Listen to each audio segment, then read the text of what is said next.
She looked him up and down, from his bare feet to his confused face, and her gaze was bold, without a trace of fear or shame. I want you to spend the night with me. Bring your great strength. Bring your destructive power.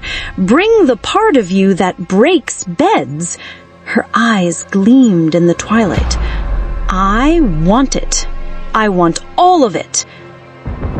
Take off your wrapper, she said, her voice calm and even. Kwame was a blacksmith. His arms were thicker than the trunks of young plantain trees, and the muscles on his back moved like sacks of yams shifting beneath his skin. When he struck the hot iron, sparks flew like angry fireflies, and the whole village could hear the clang, clang, clang of his hammer. He made the sharpest cutlasses, the strongest hoe blades, and the sturdiest spearheads in the entire region. Men from 7 villages away would travel to Odi just to buy a tool made by Kwame. He was a master of his craft. His work was strong, reliable, and would never break. It was a sad thing that he could not say the same for his beds. The problem was his manhood. It was a thing of legend. The men who had seen him bathing in the river as a boy spoke of it with wide eyes, a mix of awe and fear in their voices. They said it was less like a man's tool and more like a chief's royal staff, carved from the thickest, darkest mahogany. As he grew from a boy into a man, it only grew with him.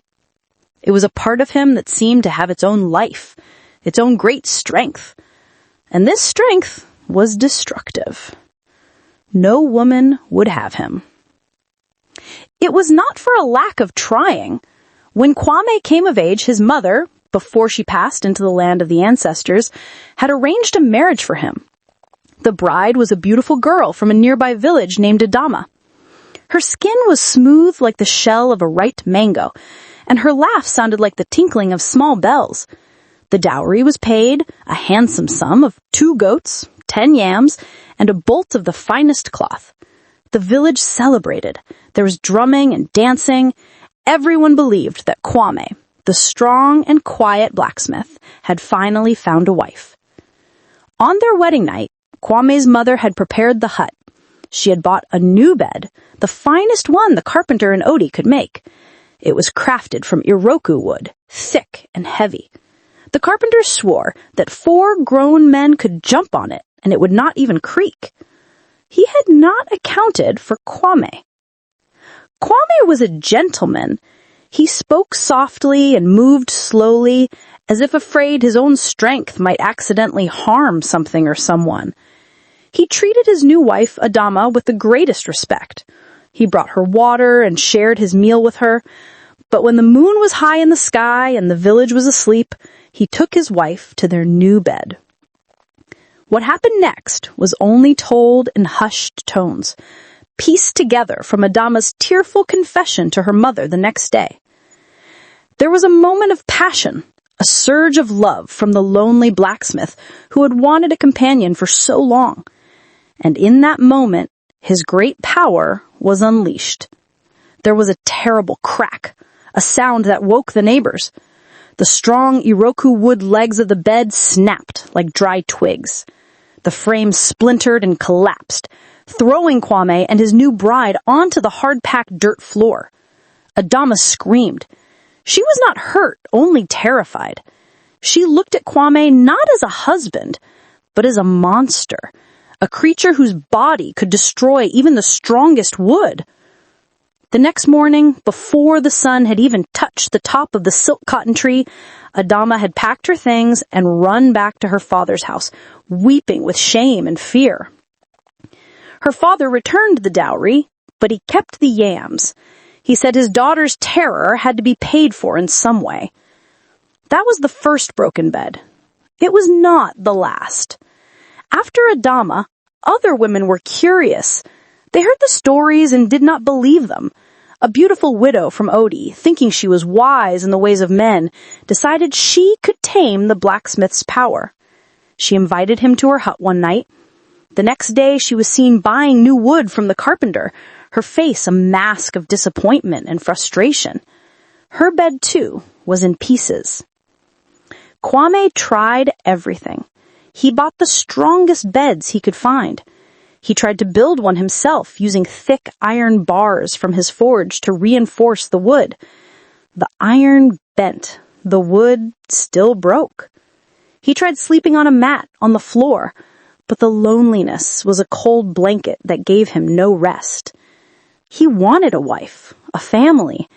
He wanted to feel the warmth of another person beside him in the night, but his own body had made it impossible. So he lived alone at the edge of the village in a small hut with a very large pile of broken wood behind it. He put his energy into his work. His hammer sang a lonely song from dawn to dusk. The villagers respected his skill, but kept their distance. The young men would joke about him when they drank palm wine. "Be careful not to become like Kwame," they would say, laughing. "Your wife will run away and your bed will run away too." The women would shush them, but they too would smile behind their hands. Kwame was the village joke, the village monster, and the village's best blacksmith, all in one. He was a deeply lonely man. His heart was as gentle as his body was strong, but no one ever got close enough to see it. They only saw the legend, the man whose manhood was a weapon of destruction. Now, in Odie village, there lived an old woman named Mama Essie. She was 70 years old, maybe more. No one knew for sure. Her skin was a map of wrinkles, and her back was bent like a bow. But her eyes were as sharp and clear as a hawk's. She had seen more seasons of planting and harvesting than anyone else in the village. She had buried her husband, her children, and even some of her grandchildren. She was a woman who had seen all that life and death had to offer. The other old women spent their days sitting in the shade, gossiping and complaining about the aches in their bones. But Mama Essie was different. She was quiet. She watched. She listened. She saw things that others did not. While everyone else laughed at Kwame or feared him, Mama Essie watched him with a strange look in her eyes. It was not fear. It was not pity. It was something else. Something that no one could understand. She saw him at the market, standing alone while others gathered in noisy groups. He would buy his food quickly and leave, his head bowed low. She saw the sadness in his powerful shoulders. She saw the gentleness in the way he placed his yams in his basket, careful not to bruise them. She saw the way the children would stop their games and fall silent when he walked past, and the flicker of pain in his eyes before he looked away. One evening, as the sun was setting and painting the sky in shades of orange and purple, Mama Essie did something strange.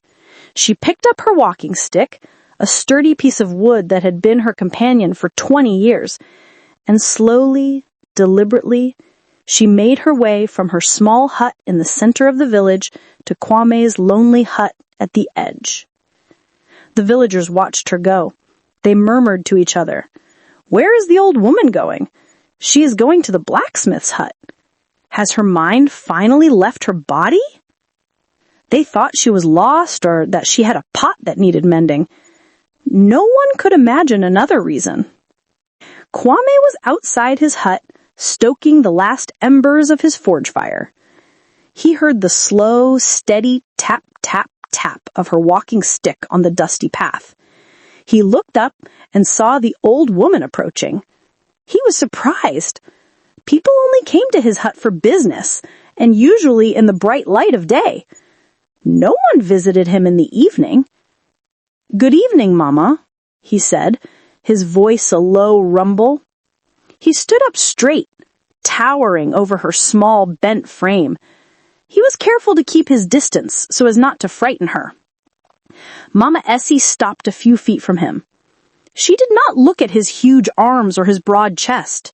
She looked directly into his eyes. Her own eyes were ancient and held a wisdom that was as deep as the old river. She said, "Good evening, Kwame." Her voice was thin and dry like old leaves, but it was steady. "I have come to see you." "Do you have something that needs fixing?" Kwame asked, his usual question. "A pot? A knife?" Mama Essie shook her head slowly. "No, my child, I do not have a pot that needs fixing." She paused, and the silence between them was filled with the chirping of crickets. Kwame waited. He was confused. What could this old woman want with him? Then she said the words that would change everything. The words that would send a shockwave through the village of Odie and turn the whispers into shouts. She said, "I have heard," she said, her sharp eyes never leaving his, "I have heard that you have a problem with your beds." Kwame froze. No one had ever spoken to him directly. They only whispered behind his back. He felt a hot flush of shame creep up his neck. He looked down at the ground, unable to meet her gaze. He expected her to laugh, to mock him like the others. "And I have heard," she continued, her voice calm and even, "that no woman can share your mat because of your great strength." Kwame's fists clenched at his sides. He wanted to tell her to leave. He wanted to run and hide. He felt like a small boy being scolded, exposed and helpless. But Mama Essie did not laugh. She took one slow step closer, and then another. She was so close now that he could smell the faint scent of wood smoke and herbs that clung to her old clothes. She looked up at his face, her expression serious. "I am an old woman, Kwame. My body is dry and my skin is wrinkled. My days of bearing children are long gone. My bones are not what they used to be." She took a deep breath, and her next words were quiet, but they hit Kwame with the force of his own hammer. "I am not a young girl who will be frightened.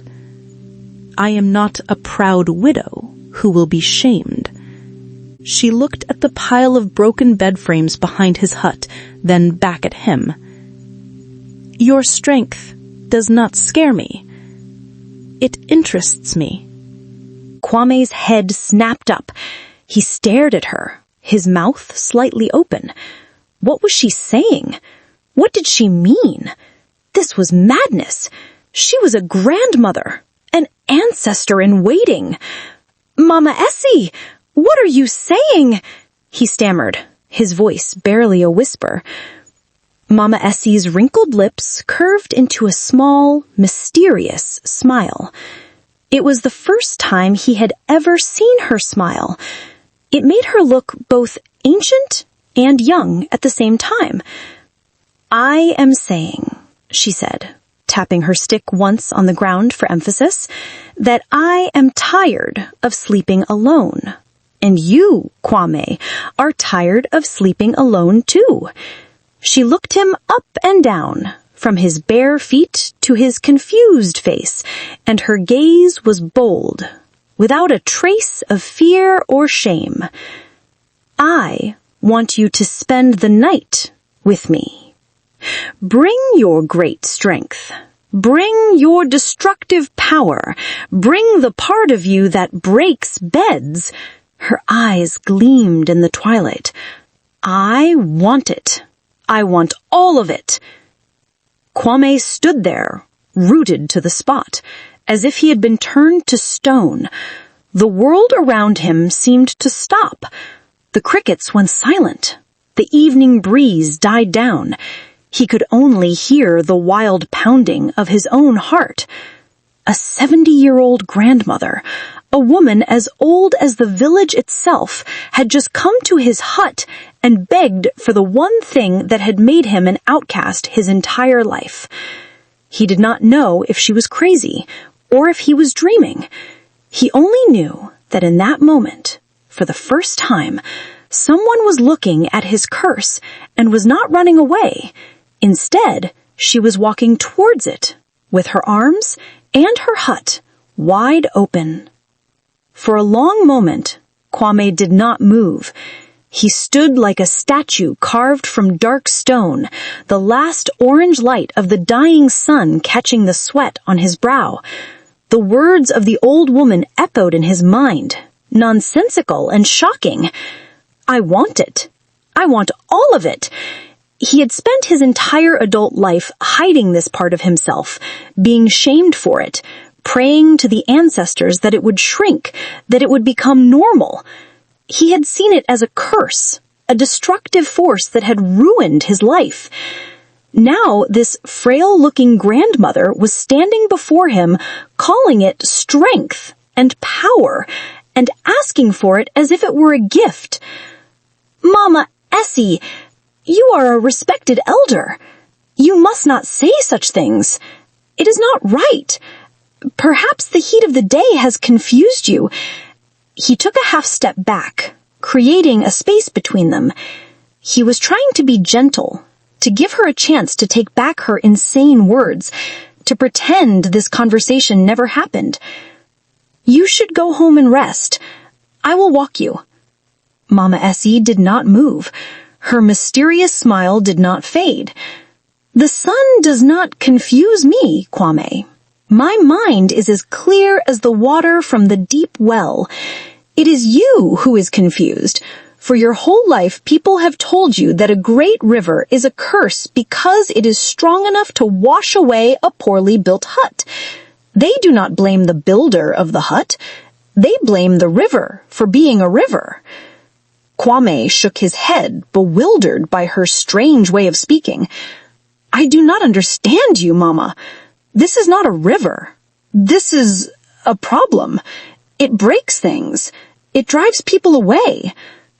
It breaks beds made of weak wood. She corrected him calmly. It drives away women who are looking for a simple hoe when you are a mighty cutlass meant for clearing the whole forest. She took another step towards him, her eyes holding his.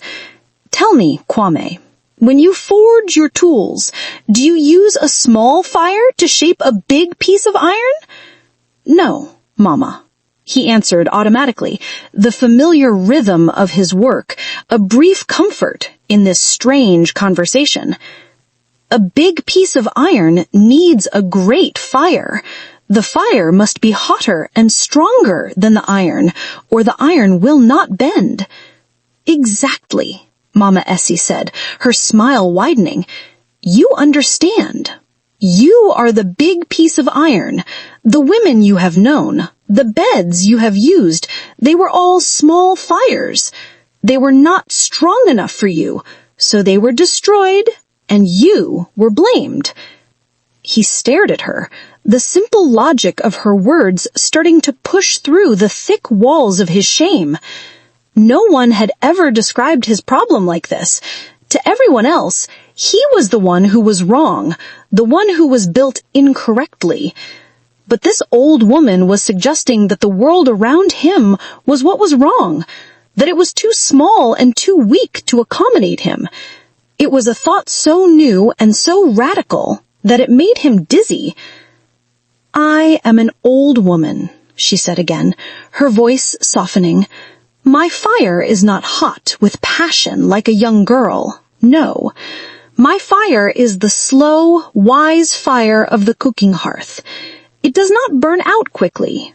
It glows steadily, and it can cook the toughest meats until they are tender.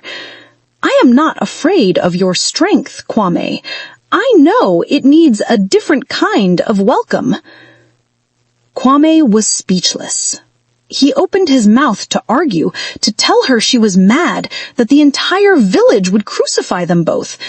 But the words would not come. For the first time, he felt a flicker of something other than shame. It was a tiny spark of hope, buried deep, deep down. Go now, Mama Essie, he whispered, his voice thick with emotion. "Please, before someone sees you here." Mama Essie looked at him for a long moment, her eyes filled with a deep and ancient understanding. She seemed to see right through his fear and into the lonely heart of the man beneath the legend. "I will go," she said, "but my offer stands. My hut is the one with the red clay pot by the door. You know where to find it. Do not think about what the village will say. Think about what your own heart says. Is it not tired of being alone?" Without waiting for an answer, she turned and began her slow journey back to the center of the village, the tap, tap, tap of her walking stick fading into the growing darkness. Kwame watched her go, his mind a whirlwind of chaos and wonder. He stood there for a long time, long after she had disappeared, staring at the empty path as if he had just seen a spirit. The next morning, the village of Odi was on fire, not with a real fire, but with the fire of gossip, which spreads faster and burns hotter than any flame. Old man Ojo, who lived in the hut nearest to Kwame's, had been outside easing the aches in his back when he saw Mama Essie walking away from the blacksmith's forge. He had told his wife, who had told the woman she sat next to at the stream, and from there, the story flew on 100 different tongues. By the time the sun was high enough to heat the market square, every person in Odi knew that Mama Essie had visited the bedbreaker at night. "She has lost her senses," cried one woman, balancing a basket of cassava on her head. "To go to that man's hut alone? At her age?"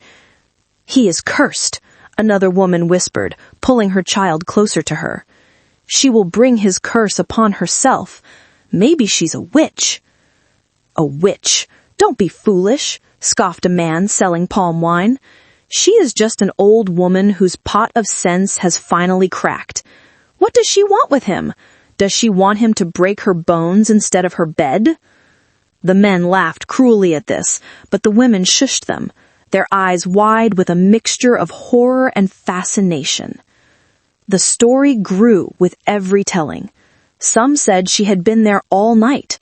Some said they had heard strange noises coming from Kwame's hut, the sounds of magic and seduction. Others swore they had seen her dancing naked under the moon to bewitch him. Kwame heard it all. When he walked to the market to buy beans and palm oil, the usual whispers that followed him had turned into a roaring wave of noise. People stopped what they were doing to stare at him openly. The children, usually content just to run away, now pointed at him and chanted, "Bedbreaker! Bedbreaker! The old witch wants you!" His shame, which had been a heavy cloak, now felt like a mountain pressing down on him, threatening to crush him. He wanted to shout, to tell them they were wrong, that nothing had happened, but what was the use? They had already decided what the truth was. He rushed back to his hut, the jeers and laughter following him like a pack of hyenas. He did not come out for the rest of the day. He could not face the world. The gossip finally reached the ears of the village chief, a fat, important man named Chief Obasi. He sat on his stool under the great baobab tree, fanning himself with a woven fan, and listened as 3 of the village elders reported the scandal. "This is an abomination," said one elder, his voice trembling with outrage. "An elder woman, a grandmother, chasing after a young man like a girl in her thirst season? And not just any man, the cursed one? It brings shame to our village." Chief Obasi frowned, his brow furrowed in thought. "Mama Essie has always been a strange one. Quiet. She keeps to herself, but she has never caused trouble before. Are you sure of what you saw?" "My own eyes saw her," insisted old man Ojo, who had been brought along as the main witness. "Walking from that man's hut in the dark, as bold as you please." The chief sighed heavily. This was a problem. It upset the order of things. It was a story that travelers would take to other villages, and Odie would become a laughingstock. "We must put a stop to this," he declared, his voice full of authority. "It is an abomination against our traditions. Summon the woman. We will speak to her." 2 of the elders were dispatched to Mama Essie's hut. They found her sitting outside, grinding millet in a stone bowl, as calm as if it were any other day. She looked up as they approached, her eyes showing no surprise. "The chief wishes to see you, Mama," said one of the elders, his tones stiff and formal. "I know," she replied, simply, not stopping her grinding. The words of gossips travel faster than the feet of elders. She finished her work, carefully pouring the ground flour into a calabash. Then she wiped her hands on her wrapper, picked up her walking stick, and stood up slowly. She said, "Let us go. A chief should not be kept waiting." She walked between the 2 elders, her back bent but her head held high. A crowd gathered to watch the strange procession. They followed her all the way to the baobab tree, where Chief Obasi sat on his stool like a judge. "Mama Essie," Chief Obasi began, his voice booming, "it is said that you have brought shame upon this village. It is said that you, a woman whose children have children, went to the hut of Kwame the blacksmith in the dead of night. It is said that you offered yourself to him. I spit on the ground. These are ugly words. Tell me they are lies." The whole village was silent, waiting for her denial. They waited for her to weep, to beg for forgiveness, to claim she was sick or that her mind had been stolen by evil spirits. Mama Essie stood before the chief and the elders, leaning on her stick. She looked at their stern, accusing faces. Then she looked out at the crowd of villagers, at their curious and judgmental eyes. "They are not lies," she said, her voice clear and strong, carrying across the silent square. A collective gasp went through the crowd. Chief Obasi's jaw dropped. "What?" he bellowed, thinking he had misheard. "You admit it? You feel no shame?" "Where is the shame?" Mama Essie asked, her voice calm. She turned her gaze from the chief to the people. "For many years you have all watched a good man suffer. Kwame is strong. He is a hard worker. He is gentle, and he has harmed no one. His only crime is that he was made by the gods to be more powerful than other men. Is that his fault?" No one answered. She continued, her voice rising with a quiet fire. "You whisper about him. Your men envy him and your women fear him. You make him a joke. You leave him to live in a loneliness so deep it would crush a weaker man. You give him your iron to mend, but you will not give him a kind word. You have all broken his spirit 1,000 times more than he has ever broken a bed." She turned back to the chief. "I am an old woman. I have lived my life. I have seen enough sorrow and enough joy. I know that the worst sickness is not the ache in the bones. It is the ache in the heart that comes from being alone. I went to Kwame not with the lust of a young girl, but with the understanding of an old woman. I saw a man who needed to be told that his strength was not a curse." She jabbed her walking stick into the dirt. "So yes, I offered him a place to rest his weary soul. If that brings shame upon the village, then I say this village is too easily shamed.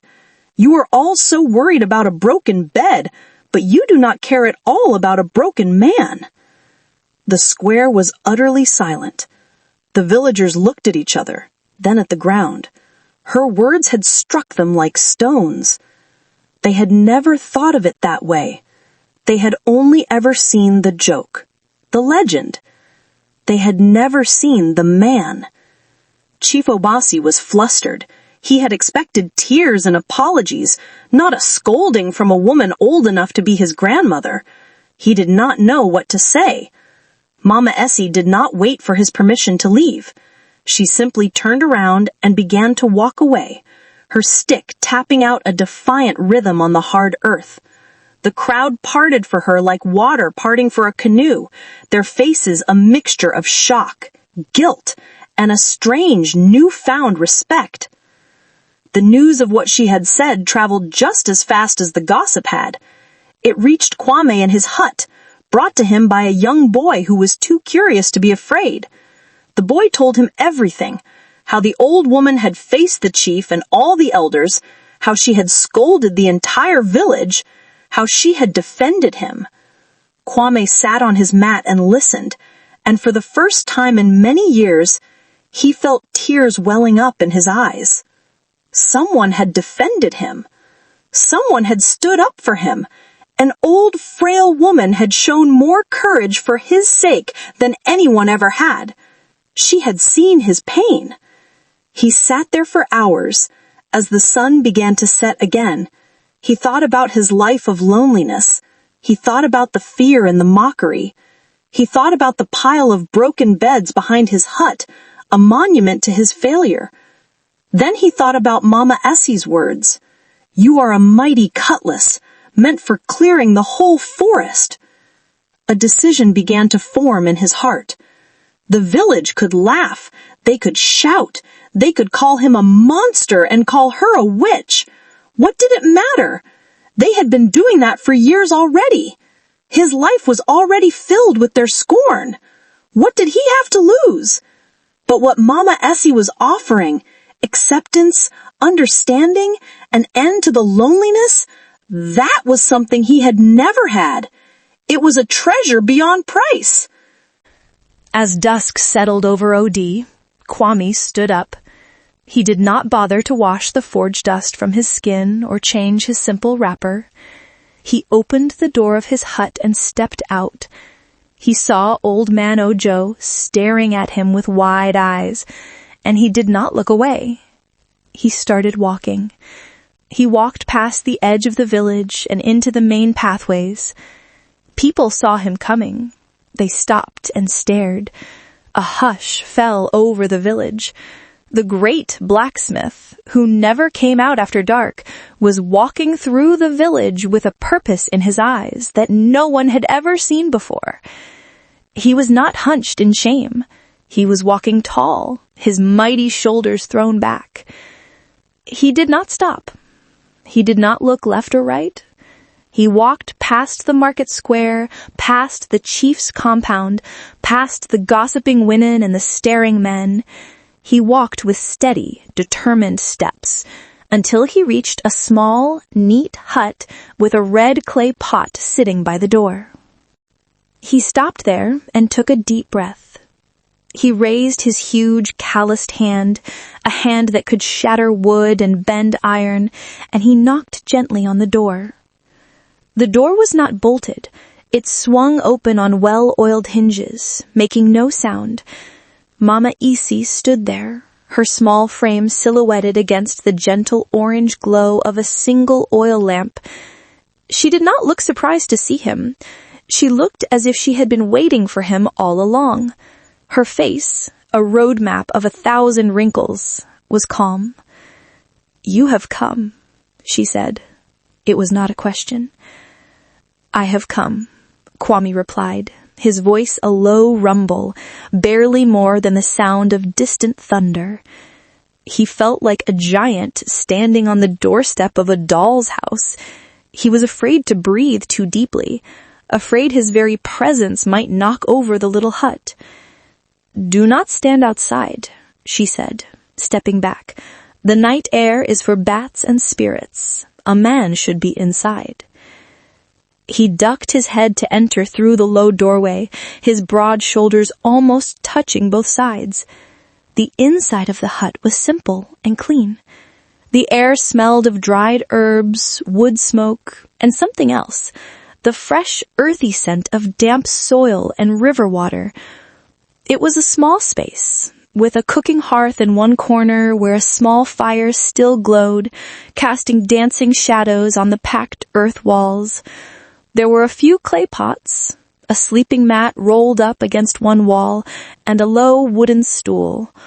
It was the home of a woman who had few possessions. But Kwame's eyes were not on the pots or the fire. They were drawn to the center of the hut. There, where a bed should have been, was something he could not understand. It was a pit. A wide, shallow pit had been dug into the floor of the hut. It was perfectly round, like a giant's cooking pot set into the earth. The sides were lined with smooth, dark river stones, the kind that were worn by 1,000 years of flowing water. The pit was filled almost to the brim with water, which shimmered and reflected the lamplight like a captive piece of the night sky. And growing from the earth all around the edge of this strange sunken pool were thick green vines. They were strong and supple, like the ones that hung from the great trees in the deep forest. Some of them trailed down into the water, their leaves floating on the surface like little green boats. Kwame stared, his mind struggling to make sense of what he was seeing. This was not a bed. It was a pond inside a hut. "Mama, what is this?" he asked, his voice filled with awe and confusion. "It is a bed," she replied simply, walking to the edge of the pit. "A bed for a man whose strength is like the river. Did you think I would offer you a bed made of wood? I am old, Kwame, but I am not a fool." She gestured for him to come closer. He moved slowly, cautiously, his bare feet silent on the cool earth floor. He stood beside her and looked down into the water. He could see the bottom, lined with more smooth stones. The water was so clear it looked as if you could drink it. "For many years," Mama Essie said, her voice soft and low like the murmur of the water itself, "I have watched you. I saw your shame. I saw the pile of broken wood behind your hut grow higher and higher. The others laughed, but I watched, and I thought, a tree is strong, but a storm can break it. A rock is strong, but a great hammer can shatter it. Men who think of strength only in this way are fools. They build things to resist, to fight back. But the strongest things in this world do not fight back. They yield." She dipped her wrinkled hand into the water, and the surface rippled, distorting the reflection of the lamplight. "Water," she whispered. "You can hit it with a cutlass, and it will not be cut. You can strike it with your greatest hammer, and it will not be broken. It will simply part for you, and then it will come back together. It takes all your force, all your anger, and it swallows it. It turns a mighty blow into a simple splash. It does not break. It accepts." She then touched one of the thick vines that curled around the edge of the pit. "And the vine," she said, "it does not stand rigid like the iroko tree. It bends, it wraps. It holds you not by being hard, but by being flexible. It is stronger than any rope because it is alive. It will not snap. It will hold." Kwame looked from the water to the vines and then to the old woman's face. A lifetime of thinking was being undone in a single moment. He had always seen his power as a hammer, a thing meant for striking. He had never imagined it could be met with anything other than resistance and eventually destruction. The idea that it could be met with acceptance, with yielding, was so new it felt like a foreign language. "I do not understand," he said, but he was beginning to. The knot of fear that had lived in his stomach for years was starting to loosen, just a little. "You do not need to understand with your head," Mama Essie said gently. "Your body will understand." She turned to him then. In the soft light of the lamp, her face looked ancient and wise. She was not a beautiful woman in the way young Adama had been. There was no smooth cheeks or bright, laughing eyes. But there was a different kind of beauty in her face, a beauty carved by time, by wisdom, by a courage that Kwame was only now beginning to comprehend. "Take off your wrapper," she said, her voice calm and even. There was no lust in her tone, no girlish excitement. It was a simple instruction, like a healer telling a patient to show them a wound. For a moment he hesitated. The old shame, the old fear was a powerful habit. He felt a flicker of the familiar panic, the fear of what would happen, the fear of breaking something, of hurting someone. Mama Essie saw the hesitation in his eyes. "There is nothing to fear here, Kwame," she said softly. "The village has taught you to be ashamed of how the gods made you. Tonight you will forget the village. Tonight there is only the water, the vine, and the truth. Your strength is not a curse. Here in this place, it is just strength. It is welcome." Her words were like a key unlocking the oldest, rustiest lock in his soul. He looked at her, at the quiet certainty in her ancient eyes, and he believed her. Slowly he untied the knot of his wrapper. The heavy cloth fell to the floor around his ankles, leaving him standing in the dim light, his powerful body exposed. He stood tall, not trying to hide himself. For the first time he did not feel like a monster. He felt like a man. Mama Essie nodded, a look of simple approval on her face.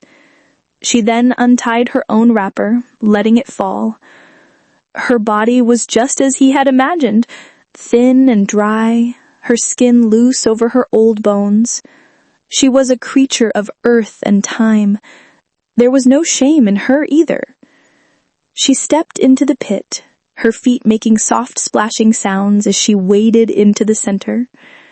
The water came up to her waist. She turned to him, her arms open. "Come," she said. Kwame took a deep breath and stepped over the edge. The water was cool, a shock to his warm skin.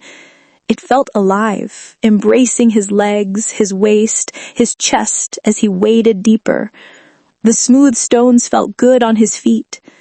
He walked to the center and stood before her, the water swirling around them. He expected to feel passion, the hot rush of desire that had always preceded destruction, but he did not. He felt calm. The coolness of the water seemed to seep into his blood, soothing the fire that always burned within him. Mama Essie reached out and placed her hands on his chest. Her touch was light, her skin as dry as a leaf, but there was a surprising strength in her fingers. "The village calls you the bed-breaker," she whispered, her voice a rustle in the quiet hut. "They do not know that a man like you was not made for beds of wood. You were made for the river. You were made for the earth." She guided him down, and he let himself sink into the water. He lay back, and the water held him, buoying his heavy limbs. The vines, strong and smooth, brushed against his back and arms. He did not feel like he was going to break anything. He felt supported. He felt held. In that strange bed of water and vine, with the wise old woman in his arms, Kwame finally understood. His power surged, the great force that had splintered Iroko wood and bent iron. It rose in him like a great wave, but this time there was no sharp crack of breaking wood. There was no splintering, no crash, no scream of fear. There was only the sound of splashing water. The force that had terrified others was simply absorbed by the yielding water. It created waves that lapped gently against the stone sides of the pit. The vines held them steady, their living strength bending but not breaking. What had always been a violent, destructive act was transformed into something else entirely. It was powerful, yes, but it was also fluid, natural, elemental. It was the storm meeting the ocean. It was the lightning striking the river. It was a great power finding a vessel great enough to contain it. For the first time in his life, Kwame unleashed his full strength without fear. He held nothing back, and the world did not break. Afterwards, he lay on his back, floating in the cool water, the gentle ripples he had created still rocking him softly. Mama Essie lay beside him, her head resting on his shoulder. The oil lamp flickered, and the fire in the hearth had burned down to glowing embers. A deep, profound peace settled over Kwame, a peace he had never known. The shame he had carried for so long, the heavy cloak of his curse, felt as if it had dissolved into the water, washed away, and gone forever. He looked at the old woman beside him. She was not a witch. She was not a madwoman. She was the wisest person he had ever met. She had looked at his curse and seen a gift. She had looked at his weakness and seen a strength. She had not tried to tame his power. She had simply built a world that was strong enough to welcome it. As the first light of dawn began to creep through the cracks in the hut wall, Kwame began to weep. They were not tears of shame or of loneliness. They were tears of gratitude, of release. He wept for the boy who had hidden his body by the river, for the young man who had broken his wedding bed, for the blacksmith who had lived in silence and scorn. He wept until there were no more tears left. And in the strange, wonderful bed made of water and vine, Kwame finally fell asleep, unafraid of the morning.